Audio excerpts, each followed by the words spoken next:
Welcome to whistle.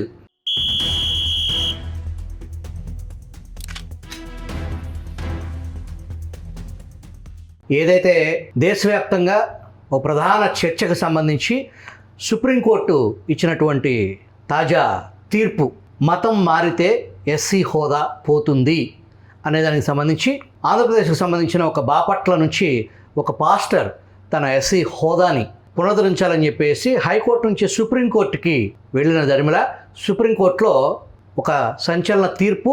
అది అప్పటికే రాజ్యాంగంలో ఏదైతే ఉందో దాన్నే ఉన్నదాన్ని విస్పష్ట తీర్పు సుప్రీంకోర్టు ధర్మాసనం తీర్పిచ్చింది. దాని మీద ముఖ్యంగా తెలుగు రాష్ట్రాల్లో ఒక తీవ్ర చర్చ నడుస్తుంది. ప్రసార మాధ్యమాల్లో కానీ ఎలక్ట్రానిక్ ప్రింట్ మీడియాలో పతాక శీర్షిక వార్తా కథనాలు ప్రచురించింది.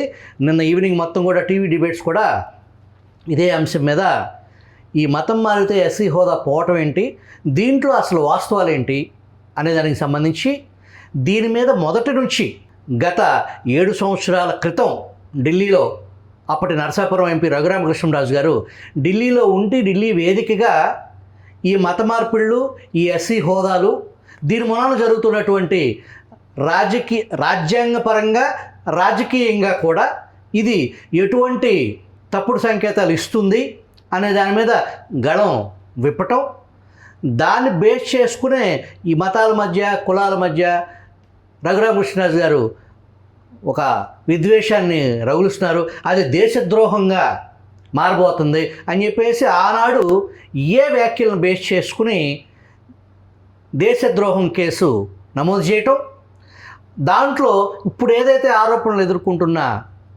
కస్టోడియల్ టార్చర్ కేసులో ఆరోపణలు ఎదుర్కొన్న Sunil Kumar IPS senior IPS అధికారి, అలాగే సునీల్ నాయక్, వీళ్ళిద్దరూ కూడా అవలంబించే మతం వేరు, వాళ్ళు అనుభవిస్తున్న రిజర్వేషన్స్ వేరు అనే ఆరోపణలు గత కొంతకాలంగా ఆంధ్రప్రదేశ్ డిప్యూటీ స్పీకర్ రఘురామకృష్ణరాజు గారు పదే ఆరోపణలు చేస్తూనే ఉన్నారు. ఆయన వాదన వినిపిస్తూనే ఉన్నారు. దీనికి ప్రతిగా అటు నుంచి కూడా వాస్తవ విరుద్ధంగా వ్యక్తిత్వ హననానికి పాల్పడే లాంటి వ్యాఖ్యలు తప్ప దీన్ని ఒక ఆరోగ్యకరమైన డిబేట్లో ఏది వాస్తవం అనే దాన్ని కాకుండా రెచ్చగొట్టే విధంగా కొన్ని రోజుల క్రితం చూస్తే రప్ప అని చెప్పేసి ఇంత బారు కత్తులు తీసుకుని ఆ గోదావరి జిల్లాలో ఈ సునీల్ కుమార్ ఫోర్స్ అని చెప్పేసి ఒక మా జోలికి వస్తే నరికేస్తాం పొడిచేస్తాం అనే ఇలాంటి ఒక భయభ్రాంతులకు గురి చేసే వాతావరణం కూడా మనం చూసాం. వీటన్నిటి మీద ప్రస్తుతం సుప్రీంకోర్టు తీర్పు మీద అపోహలు, అసలు వాస్తవాలు ఏంటి అనే దాన్ని తెలుసుకోవడానికి రఘురామకృష్ణరాజు గారు విజిల్కి అందుబాటులో ఉన్నారు. నమస్కారం సార్. నమస్తే. ఏదైతే నిన్న మీరు దాదాపు ఆల్మోస్ట్ టీవీ ఛానల్స్లో మీరు ఆ ఫోన్ ఇన్లో కూడా మీ అభిప్రాయాన్ని గట్టిగా ఘాటుగా కూడా విమర్శించినట్లు నేను చూశాను. మొత్తం తెలుగు సమాజం చూసింది నిన్న ప్రైమ్ టైం షోస్లో.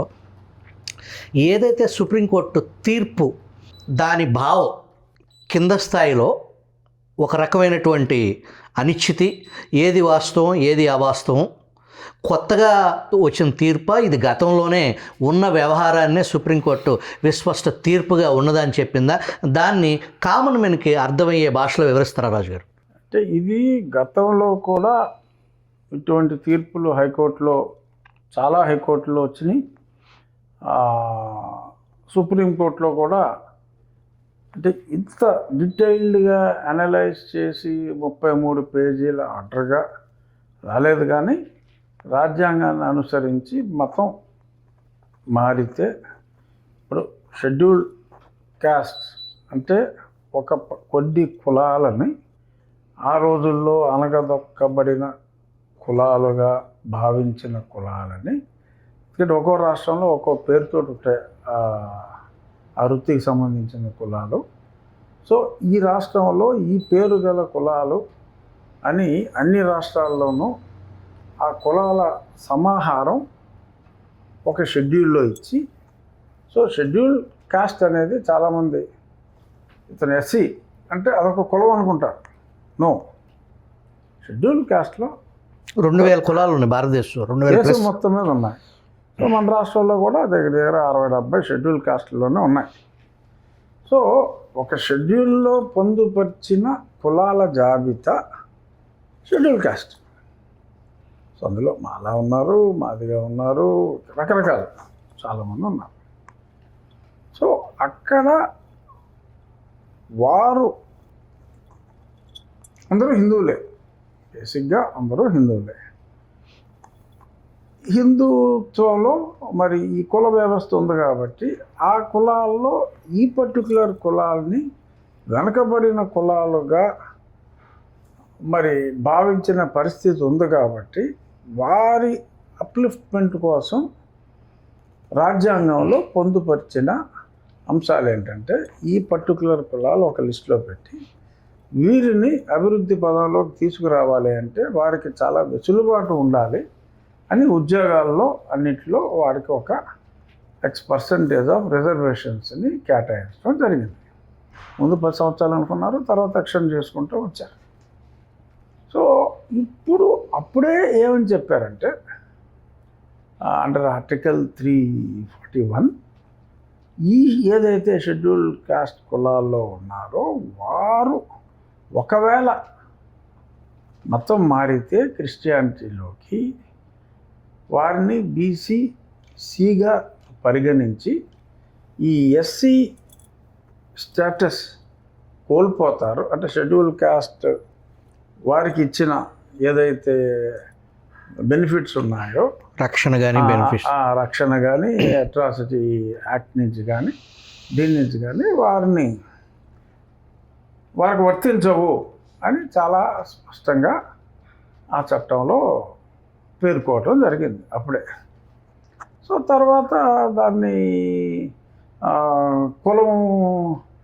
కులానికి మతానికి సంబంధం ఏమిటి, మతం మారితే కులం మారుతుందా ఏంటండి, ఏం చెప్తారు మీరు, బుద్ధి లేకుండా జ్ఞానం లేకుండా మారుతున్నారు, కులానికి మతానికి ఏంటి సంబంధం అని చాలామంది మాట్లాడారు.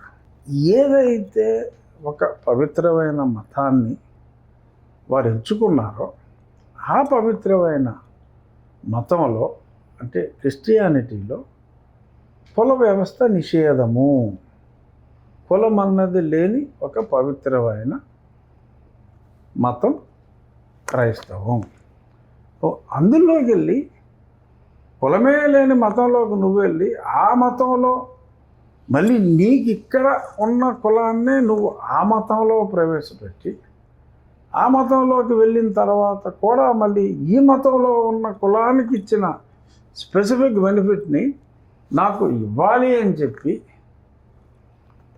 అడుగుతూ అది ఇవ్వటం సాధ్యం కాలేదు కనుక దాన్ని ప్రాక్టీస్ చేస్తూ ఆ మతాన్ని అనుసరిస్తూ ఈ రాంగ్ సర్టిఫికేషన్తో ఈ మతంలో ఉన్న బెనిఫిట్ని తీసుకోవాలి అనుకోవటం చట్టరీత్యా కుదరదు అనే రాజ్యాంగంలో ఉన్న అంశాన్ని దాన్ని మిస్యూజ్ చేస్తున్న పరిస్థితుల్లో మిస్యూజ్ చేసి ఒకళ్ళ మీద SC అట్రాసిటీ చట్టం నేను ఉపయోగించుకుంటాను, నన్ను తిట్టారు కొట్టారు అని చెప్పినప్పుడు కొడితే ఉండే చట్టాలు అందరికీ ఉండే చట్టాలు నీకు ఉంటాయి, దాని ప్రకారం శిక్షలు ఉంటాయి తప్ప SCగా నిన్ను కొట్టారు అని ఆ SC చట్టం ప్రకారం ఉన్నదాన్ని ఆ బెనిఫిట్ని నీకు ఇవ్వడానికి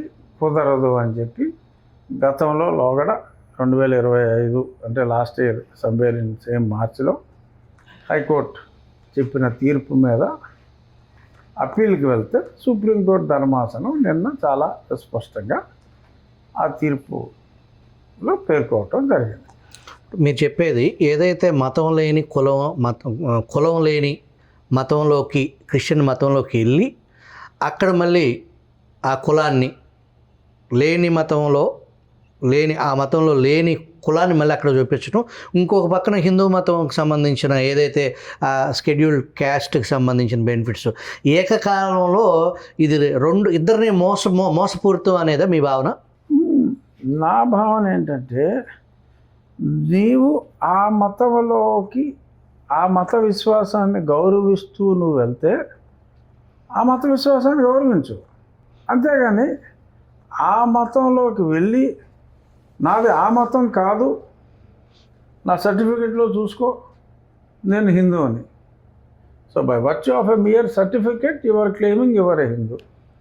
ఈ మధ్య ఈ బై వర్చ్యూ బాప్టి ఆఫ్ యువర్ ప్రాక్టీస్ నువ్వు వారం వారం చర్చికి వెళ్తావు, వాళ్ళకి ఎంతో కొంత 5% 10% నీకు వచ్చిన దాంట్లో అక్కడ దారపోస్తావు, అన్నీ చేస్తావు.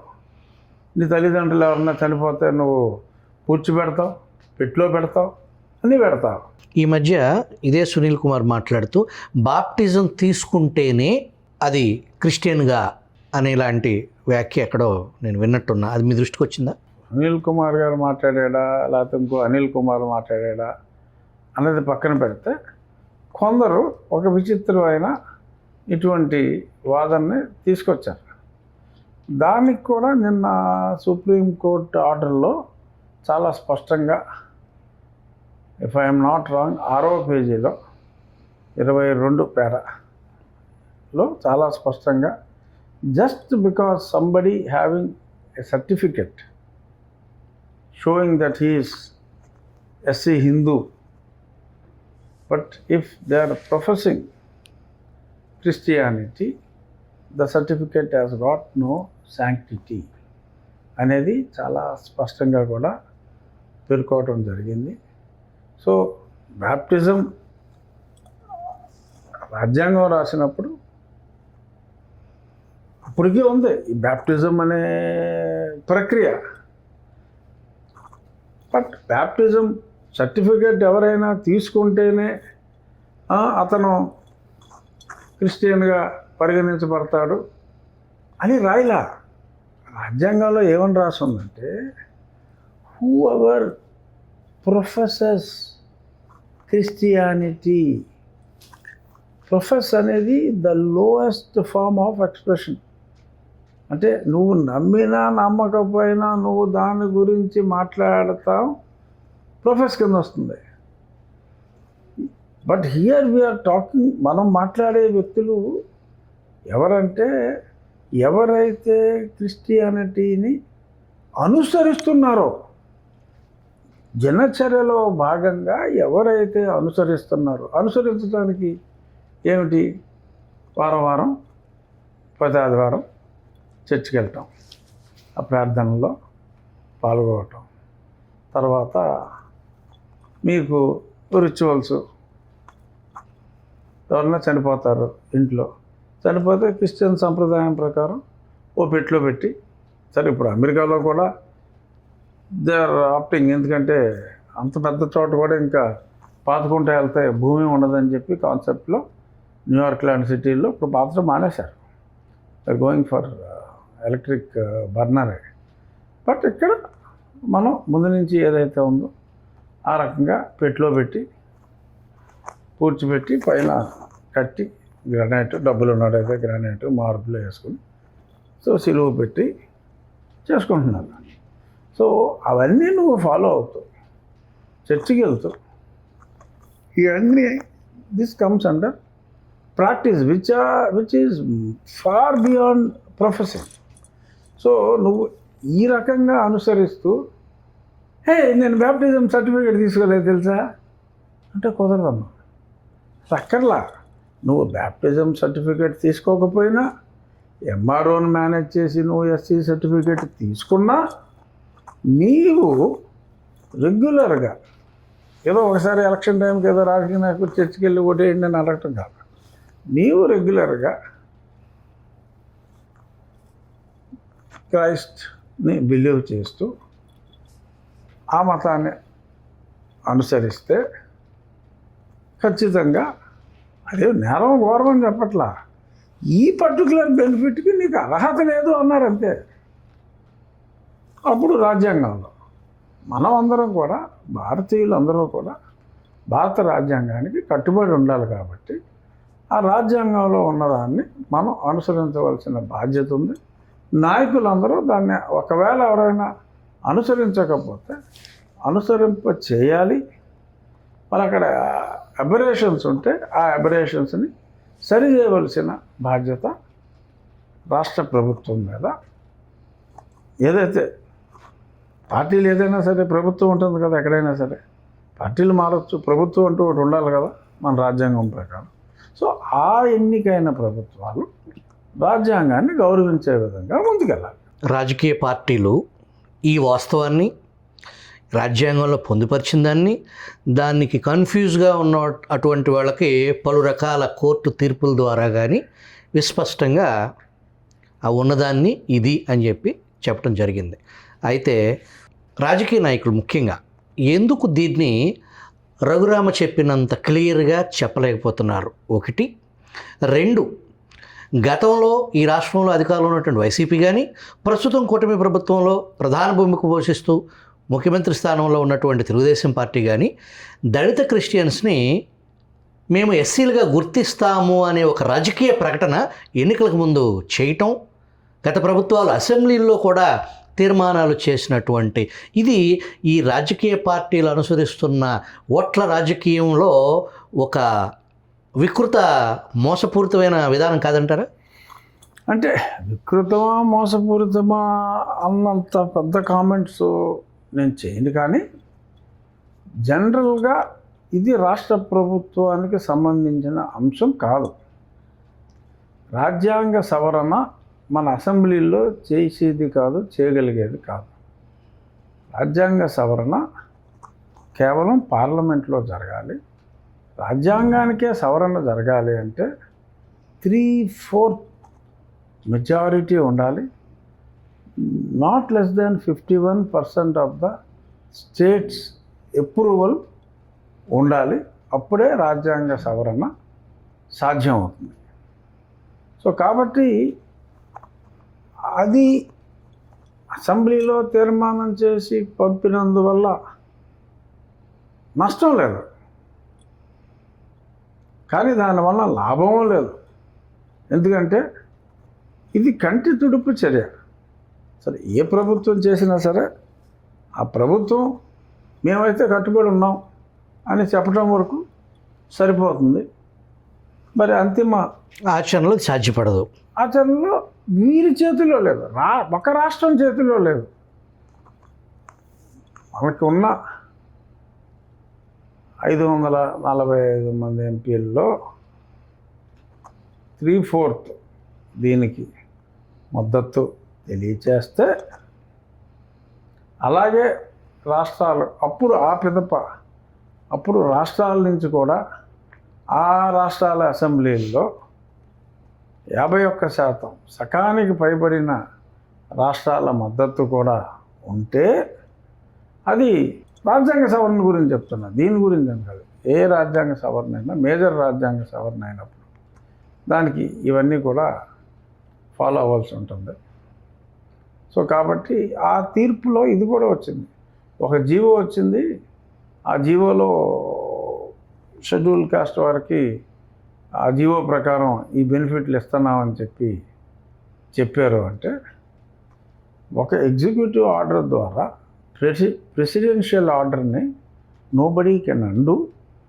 వాళ్ళకి ఏదన్నా ఇన్సెంటివ్ అంటే ఒక సాంఘికంగా ఒక సంక్షేమం ఏదన్నా మీరు చేయాలి అనుకుంటే దానికి ఓకే, నీ ఎగ్జిక్యూటివ్ ఆర్డర్ పనిచేస్తుంది. కానీ రాజ్యాంగంలో ఫలానా దానికి అర్హత లేదు అని అంటే అర్హత నేను ఇస్తాను అని నువ్వు ఎగ్జిక్యూటివ్ ఆర్డర్ ఇచ్చేసి presidential order which is there in the constitution of India, అది సాధ్యపడదు అని కూడా చాలా స్పష్టంగా చెప్పారు. కొంతమంది ఆ కుమారులు ఈ కుమారులు కూడా ఇదిగో ఇది ఆల్రెడీ ఈ రాష్ట్రాలు పంపించేశారు, సో అక్కడికి పంపించారు, అది అయిపోతుంది, రేపో మాపో వీళ్ళు మాట్లాడేది ఏమి చెల్లదు అని చాలా కారుకోతలు కూడా కూశారు కొందరు కుమారులు. సో ఆ కోతలన్నీ కూడా అనాలోచిత కోతలు, అంటే పిల్లి కోతలే తప్ప నో యూజ్ అంటారా? తెలిసిపోయింది కదన్నా, చాలా స్పష్టంగా సుప్రీంకోర్టు అంత క్లియర్గా చెప్పేసింది కదా, స్పష్టంగా ఇచ్చింది. రాజ్యాంగంలో మత స్వేచ్ఛ గురించి చాలా క్లియర్గా ఉంది ఒక పక్కన, మరొక పక్కన ఈ మతం మారితే మీ కులం పోతుంది అనేది. కానీ వాస్తవ పరిస్థితుల్లో గ్రౌండ్లో రాజ్యాంగంలో ఏదైతే ఉందో అదే మీరు చెప్తున్నారు. కానీ వాస్తవ పరిస్థితి మతం మారినంత మాత్రాన ఆ కులం పోవట్లేదు, రెండు ఆ కులాన్ని వెంట పెట్టుకుని వెళ్తున్నారు. ఇప్పుడు మీరు ప్రతిపక్ష హోదా ఇవ్వకపోయినా ప్రస్తుతం ఈ రాష్ట్రంలో వైసీపీకి చెందిన, అది అగ్రవర్ణమా లేకపోతే ఇంకోటి, అది పక్కన పెడితే, వైఎస్ జగన్మోహన్ రెడ్డి ఆయన కుటుంబం ఫాలో అయ్యేది క్రిస్టియానిటీ. కానీ ఆ పేరు చివరి తోక ఆ కులం ఉండాల్సిందే అనే దానికి సంబంధించి, ఆ కమ్యూనిటీకి సంబంధించి అతను క్రిస్టియానిటీ ఫాలో అవుతున్నా సరే మెజారిటీ మెంబర్స్ మా రెడ్డి కులస్తుడే అనేది ఆమోద ముద్ర ఎంత నిజమో, అట్లాగే ఈ దళితుల్లో క్రిస్టియానిటీ ఫాలో అవుతున్నప్పటికీ కూడా ఆయా కులాల గుర్తింపు, దానికి సంబంధించిన డిస్క్రిమినేషన్ ఇంకా వాస్తవానికి మన తెలుగు రాష్ట్రాల్లో చాలా మెరుగైన పరిస్థితి అని చెప్పొచ్చు. బట్ ఓవరాల్గా ఇండియాలో, ఉత్తర భారతదేశంలో ఆ డిస్క్రిమినేషన్ నేటికి దారుణంగా కొనసాగుతూనే ఉంది.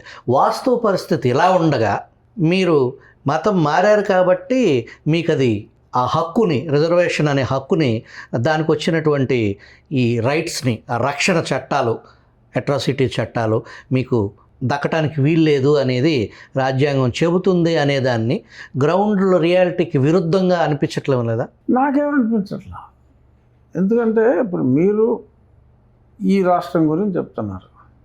ఓకే, కేరళ, సౌత్లో కొన్ని రాష్ట్రాల్లో డెఫినెట్గా మీరు చెప్పినట్టు చాలా హెవీ పర్సంటేజ్ మార్పిడి జరిగింది. But same is not the situation in UP, Bihar, Rajasthan. అక్కడ ఎంత మార్పు జరగల. ఇలాగా మొత్తం మార్పిడిలు చాలా స్వల్పంగానే జరిగాయి. ఇక్కడ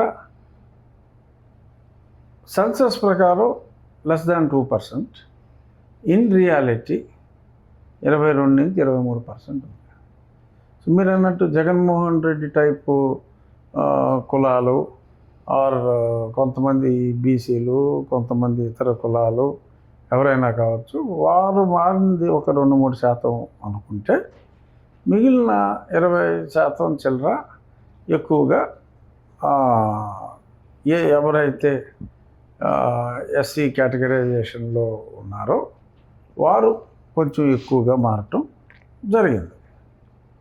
సో దీనిని ఉద్దేశించే రాజ్యాంగంలో పొందుపరచడం కూడా జరిగింది. సో మీరు మతం మారి స్వేచ్ఛ ఉంది, అది ఎవడో కాదనలేడు. మారినప్పుడు ఇది ఉండదు అని స్పష్టంగా రాజ్యాంగంలో పొందుపరిచినప్పుడు you have to take a call. అది కావాలా, ఇది కావాలా అని. అది ఇది కావాలి అంటే కుదరదని అంబేద్కర్ గారు చెప్పారు. ఎవరినైతే కులాలకు అతీతంగా అందరూ కూడా ప్రేమిస్తారో, అందరూ కూడా ఆరాధిస్తారో, ఎక్కడ పడితే అక్కడ విగ్రహాలు పెట్టి, మరి అంబేద్కర్ గారిని అత్యంత విలువైన వ్యక్తిగా అందరూ గౌరవిస్తారు. నేను గౌరవిస్తాను, మీరు గౌరవిస్తారు, అందరూ గౌరవిస్తారు. సో అందరితోటి గౌరవం అందుకునే అంబేద్కర్ గారు, ఆయన చైర్మన్ కింద ఉన్న కమిటీ సిఫారసు చేసింది ఇది. ఎంతో విజ్ఞతతో ఆలోచించి చేశారు. అవ్వబువ్వ ఆయన అంబేద్కర్ గారు కులం వదిలేసుకునే, ఆ ఒక్క కులం వదిలేసుకుందామనే ఉద్దేశంతోనే బౌద్ధంలోకి వెళ్ళారు ఆయన. అంబేద్కర్ గారు ఎందులోకి వెళ్ళారో నాకు తెలియదండి. ఆయన రాసింది అక్కడ, ఆయన team along with this team 12 మంది ఏదైతే ఫైనల్గా భారత రాజ్యాంగాన్ని సమర్పించారో, ఏదైతే జనవరి 26వ తారీఖు 1950 సంవత్సరంలో మనం ప్రామాణికంగా అడాప్ట్ చేసుకున్నామో, అడాప్ట్ చేసుకున్న దాంట్లో స్పష్టంగా ఉన్నదాన్ని ఏదైనా మార్పు అమెండ్మెంట్ ఉంటే అమెండ్మెంట్ చేసే వరకు దాన్ని ఖచ్చితంగా అమలు చేసి తీరవలసిన బాధ్యత ప్రమాణ స్వీకారం రాజ్యాంగం మీద ప్రమాణం చేసిన ప్రతి వ్యక్తి మీద ఉంది. దానికి ఇలాంటి వితండవాదాలు అనవసరం. ఈ దేశంలో ఒక ధర్మం అని మనం అనుకుంటున్నాం. ఒక ధర్మచక్రం పెట్టాం మన జెండాలో, దాని ప్రకారం అది ఫాలో అవ్వాలి. లేదు ఓకే మొత్తం అందరూ ఒక రిప్రజెంటేషన్ ఇచ్చి ఆ మార్పు వచ్చే వరకు ఉన్నదాన్ని ఫాలో అవ్వాలి. రాజ్యాంగంలో ఒక కొత్తది వచ్చేదాకా ఏరే దీన్ని ప్రస్తుతానికి సస్పెన్స్లో పెట్టేస్తున్నాను రే అంటానికి కూడా ప్రొవిజన్ లేదు. ఇప్పుడు దీంట్లో అసలు జరుగుతుంది ఏంటంటే వాస్తవానికి ఈ ఎవరైతే క్రిస్టియన్ మతాన్ని అవలంబిస్తూ ఆ షెడ్యూల్డ్ క్యాస్ట్కి సంబంధించిన ఆ బెనిఫిట్స్ కానీ రక్షణ కానీ దాంట్లో ప్రధానమైంది అట్రాసిటీ యాక్ట్, ఎస్సీ/ఎస్టీ అట్రాసిటీ యాక్ట్. ఆ కేసులతో ఆ చట్టం అట్రాసిటీ ఉంది ఈ దేశంలో ఇంకా, కానీ దాని స్థానంలో దాన్ని మిస్యూజ్ చేయటం గత ప్రభుత్వంలో అమరావతి రైతులకు సంబంధించి దళిత రైతుల మీద కూడా అదే చట్టాన్ని ప్రయోగించిన చరిత్ర. 6 కేసులు పెట్టారండి. మీ మీద ఆంధ్రప్రదేశ్లోకే రాలా, ఢిల్లీలో ఉంటే నా మీద 6 కేసులు పెట్టారు. పివి సునీల్ కుమార్ అన్న వ్యక్తిని నేను ఏదో అన్నానని ఎవడుకోనంట మనోభావాలు దెబ్బతిన్నాయంట. మనోభావాలు దెబ్బతిన్నాయని చెప్పి కేసు వేస్తే అది కూడా రిజిస్టర్ చేశారు. ఏం చేయాలి? కొట్టించుకోవాలా?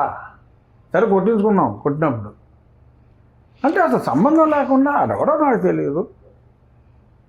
ఎవరి మనోభావాల్లో నేను ఎవరినో నన్ను కొట్టినవాడు పలానా వాడు దుర్మార్గుడు అని నేను చెప్తే వాడిని దుర్మార్గుడు అన్నందుకు ఇంకొకటి మనోభావాలు దెబ్బతినేస్తే మధ్యలాగా అతను కేసు పెట్టాడు అనుకోండి, ఆ పోలీస్ స్టేషన్లో కంప్లైంట్ రిజిస్టర్ చేసి కంప్లైంట్ రిజిస్టర్ అయితే అతనికి అవార్డు కూడా ఇస్తున్నారు, ప్రైజ్ మనీ. ఇది ఎక్కడ చట్టాలు?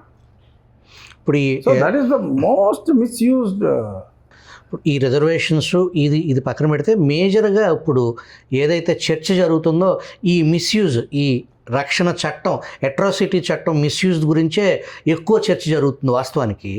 దీంట్లో ఎఫ్ఐఆర్ రిజిస్టర్ చేస్తే ఆ రిజిస్టర్ చేసిన వ్యక్తికి కొంత అమౌంట్ డబ్బులు ఇస్తారు. ఓకే, సో దానికోసం కూడా ఇది అదొక టైప్, అదొక వే ఆఫ్ ఇన్కమ్ అది. సో ఓవరాల్గా ఈ చట్టం ఏదైతే రాజ్యాంగంలో పొందుపరిచిన అంశాలు పూర్తిగా మతంతోనే లింక్ అయి ఉన్నాయి. ఆ మతంలో కులం అది హిందూ మతానికి సంబంధించి ఉంటేనే అది ఆ హక్కుని కొనసాగించే పరిస్థితి ఉంటుంది. మతం మారితే దళిత క్రిస్టియన్స్కి ఎస్సీ హోదా లేదు. మతం మారితే అంటే మతం మారటం ఏమిటి ఇందాక మనం మాట్లాడుకున్నాం. ఆ మతాన్ని మీరు అనుసరిస్తే ఆ మతానుసారాలని మీరు ఆ మతానుసారం వారం చర్చికి వెళ్ళటం, ప్రార్థించటం, మరణానంతర రిచువల్స్, పెళ్లి రిచువల్స్, ఇవన్నీ అవి మీరు ఫాలో అయినప్పుడు నువ్వు చర్చిలో పెళ్లి చేసుకుని ఫాదర్ వచ్చి పెళ్లి చేసిన తర్వాత నేను ఉత్తినే జోక్గా చేసుకున్నాను, నేను హిందూనే అంటే అలా కుదరదు కదా. సో నువ్వు అలా ఫాలో అయ్యి నాకు బ్యాప్టిజం సర్టిఫికేట్ లేదు అని కోర్టులు అరకోట్లు మాట్లాడినంత మాత్రాన కుదరదు. సో అల్టిమేట్గా క్రిస్టియానిటీని ఫాలో అవుతూ అక్రమ ఎస్సీ/ఎస్టీ కేసులు పెట్టడం, ఎస్సీ/ఎస్టీ అక్రమ సక్రమ పక్కన పెడితే అసలు కేసు పెడతానికే అర్హత లేదు, కేసు పెట్టడానికే అర్హత లేదు.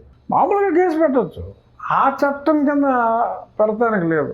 ఆ చట్టం కింద పెడితే క్యాష్ వస్తుంది. మామూలుగా పెట్టుకున్నారనుకోండి, ఓకే దొమ్మి కేసు అయితే దొమ్మి కేసు, ఏ మనిషి ఇంకో మనిషిని వెళ్ళి కొట్టకూడదు, కొడితే శిక్ష ఉంటుంది. అదే మీరు ఒక ఎస్సీని నన్ను సంబంధం లేకపోయినా కొట్టాడు, కులంతో కొట్టాడు అని చెప్పి మీరు కంప్లైంట్ ఇచ్చి మీరు పోలీసు ఇద్దరు కుమ్మక్క అయిపోయి ఎవరెవరో 50-50 అని చెప్పి మాట్లాడేసుకుంటున్నారు చాలా చోట్ల గతంలో పని చేసుకుంటున్నారు. ఇన్సెంటివ్ ఏంటండి? కేసు పెడితే ఇన్సెంటివ్ ఏంటి అంటే ఆ రోజు పరిస్థితి అది వాస్తవానికి. అవునండి, ఆ రోజు పరిస్థితే అదే. అందుకనే నేను తప్పు పడటానికి సరిపోను. బట్ దానివలన జరిగే మిస్యూజ్ ఉండొచ్చు, provided is real SC who has not opted for conversion. నువ్వు కన్వర్షన్ ఆప్ట్ చేసుకున్నప్పుడు నీకున్న ఈ వెసులుబాటు, నీకున్న కేసు పెడితే క్యాష్ కొట్టులాగా ఏదో క్యాష్ పట్టు అలా కేసు పెట్టు క్యాష్ పట్టు, అది మారితే వర్తించదు, కట్టలేవు, తద్వారా క్యాష్ పట్టలేవు. ఇది రఘురామకృష్ణరాజు గారు సవివరంగా ఏదైతే దళిత క్రిస్టియన్స్ ఎస్సీ/ఎస్టీ అట్రాసిటీ కంప్లైంట్ ఇవ్వటానికి కూడా అర్హులు కారు. ఎవరైతే హిందూ మతాన్ని అనుసరిస్తూ ఆయా కులాలకు సంబంధించిన షెడ్యూల్ క్యాస్ట్గా ఏదైతే ఉన్నాయో వాళ్ళ వరకే అది అమల్లో ఉంటుంది. మతం మారితే కులం పోతుంది, కులం పోతే రిజర్వేషన్ జారిపోతుంది, రిజర్వేషన్ అర్హత కోల్పోతారు అనేది సుప్రీంకోర్టు మరొక్కసారి నేను ఇచ్చిన విస్పష్ట తీర్పు. దీనికి సంబంధించి మరింత చర్చ, ఈ చర్చ ఉద్దేశం చిన్న సవరణ. దళితులు క్రిస్టియన్లు అనే పదం తప్పు. సరే వాడుకలో ఉంది, అయితే దళితులు అవుతారు, అయితే క్రిస్టియన్లు అవుతారు. దళిత క్రిస్టియన్లు అని చెప్పి క్రిస్టియన్ మతాన్ని మనం కించపరచడం ఎవరికి హక్కు లేదు. అన్ని మతాలని మనం గౌరవించాలి. ఈ మతాన్ని నువ్వు ఎక్కువ ప్రేమించు, తప్పులేదు. అన్ని మతాలని గౌరవించు. దళిత క్రైస్తవులు అనే పదం మనం మాట్లాడవాలి. ఏదైతే నేను క్లోజింగ్ రిమార్క్స్లో డిప్యూటీ స్పీకర్ రఘురామకృష్ణరాజు గారు ఒక పదవిని అభ్యంతరం తెలిపారు. అది సెన్సిబుల్గానే అనిపించింది. క్రిస్టియన్లుగా కొనసాగేవారు దళితులుగా ఎస్సీ ఎస్టీ ఫిర్యాదు ఇవ్వటానికి అనర్హులు అనేది రఘురామ కృష్ణరాజు గారి భావన. ఈ ఇంటర్వ్యూ సారాంశం సమరీ ప్రజలకి పూర్తి అవగాహన కల్పించటానికి రాజ్యాంగం పొందుపరిచిన అంశాలేంటి, సుప్రీంకోర్టు తీర్పు ఏంటి అనేదాన్ని రఘురామకృష్ణరాజు గారు ఒక బాధితుడుగా, ఏదైతే అక్రమ ఎస్సీ ఎస్టీ కేసులు బనాయించుకుని ఆయన దాని ప్రకారంగా కస్టోడియల్ టార్చర్ కూడా ఒక ఎంపీగా ఉండి ఈ దేశంలో బ్రిటిషర్స్ టైంలో కూడా స్వతంత్ర పోరాటం చేసిన నాయకుల మీద కూడా బ్రిటిష్ చట్టాలు కూడా ఇటువంటి పరిస్థితి, ఇటువంటి కస్టోడియల్ టార్చర్ ఒక సాక్షాత్తు గౌరవ పార్లమెంటు సభ్యుడిని ఆ రోజు దేశం మొత్తం చూసింది. కానీ ఆ పరిస్థితి కూడా ఇటువంటి దొడ్డిదారి చట్టాలనే ఉపయోగించిన దాంట్లో ఆయన బాధితుడు అనే దానికి సంబంధించి కోర్టు విచారణలో ఉంది. దానికి సంబంధించిన మెడికల్ రిపోర్ట్స్ కూడా వెరీ క్లియర్గా ఏం జరిగింది, ఎవరు ఏం చేయమన్నారు అనేదాన్ని అతి త్వరలో కోర్టు అది తీర్పు ద్వారా వచ్చేది కాబట్టి మనం దాని గురించి అంత లోతుగా వెళ్ళకపోయినా, ఇది ఒక బాధితుడిగా, ఒక భారతీయ పౌరుడిగా, చట్టాన్ని గౌరవించే చట్ట సభ్యులుగా, దట్టు రాజ్యాంగబద్ధమైన పదవిలో ఉన్నటువంటి రఘురామకృష్ణరాజు గారి వాయిస్ ప్రజల్ని చైతన్యపరచడానికి విజిల్ వేదికగా ఈ కార్యక్రమం చేపట్టాం. Thank you very much. Thank you Raju గారు. థ్యాంక్స్ అండి.